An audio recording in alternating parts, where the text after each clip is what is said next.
السلام علیکم اسٹوڈینٹس، امید ہے آپ سب خیریت سے ہوں گے۔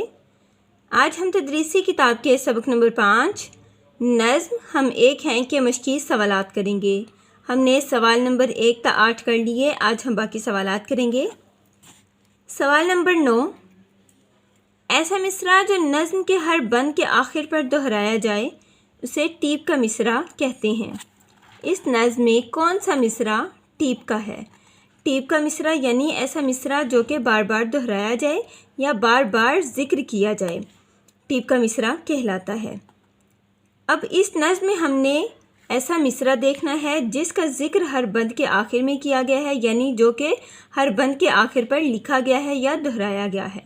تو وہ مصرع ہے، اس پرچم کے سائے تلے ہم ایک ہیں، ہم ایک ہیں۔ آگے ہے سوال نمبر 10، ایسی نظم جس میں ملک و قوم کے ساتھ محبت کا اظہار ہو اسے قومی نظم کہا جاتا ہے۔ اس نظم میں پاکستان کے سبز ہلالی پرچم کی عظمت کا ذکر کرتے ہوئے اس کے سائے میں قومی اتحاد و اتفاق کا جذبہ ابھارا گیا ہے۔ قومی پرچم کی عظمت کے موضوع پر 10 سطریں تحریر کریں۔ اسٹوڈنٹس، یہ آپ کا تخلیقی کام ہے۔ آپ نے قومی پرچم کی عظمت کے موضوع پر 10 سطریں تحریر کرنی ہے، یعنی 10 سطریں لکھنی ہیں، 10 جملے یا 10 لائنیں لکھنی ہیں۔ ایسی نظم جس میں ملک و قوم کے ساتھ محبت کا اظہار کیا جاتا ہے قومی نظم کہلاتی ہے۔ آپ نے پاکستان کے سبز ہلالی پرچم کی عظمت کو بیان کرنا ہے۔ آپ نے پاکستان کے قومی پرچم کی عظمت کے موضوع پر 10 سطریں، 10 جملے یا 10 لائنیں لکھنی ہیں۔ یہ آپ کا تخلیقی کام ہے۔ آپ نے اس میں لکھنا ہے کہ پاکستان کا قومی پرچم کیسا ہے، یہ ہمارے لیے کیا اہمیت رکھتا ہے، ہماری شناخت اور ہماری پہچان کس طرح سے ہے۔ آپ نے اس موضوع پر 10 سطریں لکھنی ہیں۔ آگے ہے سوال نمبر 11، درج ذیل الفاظ کو اپنے جملوں میں استعمال کریں۔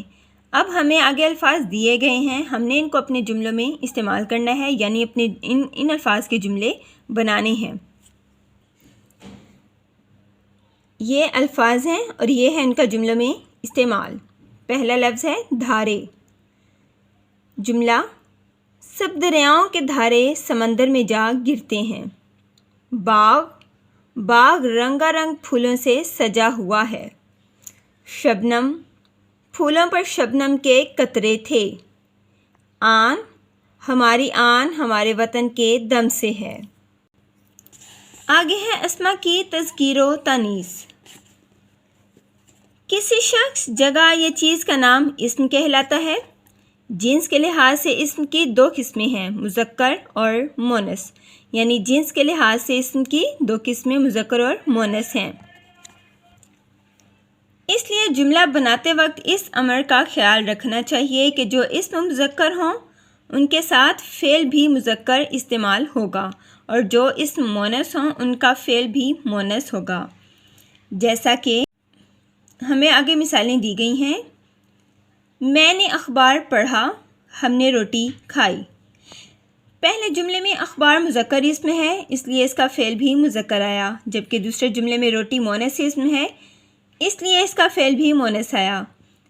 اب اگر اخبار پڑھی یا روٹی کھایا لکھا جائے تو قاعدے کی روح سے غلط ہوگا۔ اب آپ مندرجہ ذیل جملوں کو درست کریں۔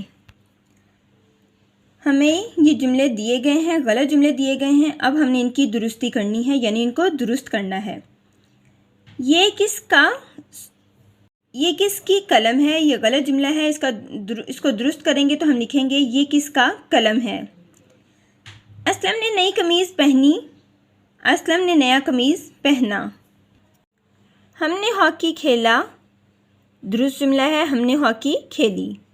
یہ میز کس نے بنایا، یہ میز کس نے بنائی، یعنی مذکر اسم ہے تو ہم نے اس کے ساتھ لکھ دیا بنائی، یعنی ہم نے مذکر اسما کے ساتھ ان کا فعل بھی مذکر لگایا اور مؤنث اسما کے ساتھ ان کا فعل بھی مؤنث لگایا، اور اس طرح سے ہم نے غلط جملوں کی درستی کی۔ جی اسٹوڈنٹس، یہ تھا ہمارا آج کا کام۔ آپ نے سوال نمبر 9 اپنی کتابوں پر حل کرنا ہے۔ سوال نمبر 10 آپ کا تخلیقی کام ہے جو کہ آپ نے اپنی کاپیز پر لکھنا ہے۔ سوال نمبر 11 جملے آپ نے اپنی کاپیز پر لکھنے ہیں، اور آگے آپ کو اسماء کی تذکیر و تانیث دی گئی ہے جس میں آپ کو غلط جملوں کی درستی کرنے کو کہا گیا ہے۔ یہ آپ نے اپنی کتابوں پر حل کرنا ہے۔ یہ تمام سوالات، تمام سبق آپ نے یاد بھی کرنا ہے۔ اگلے سبق تک کے لیے اللہ حافظ۔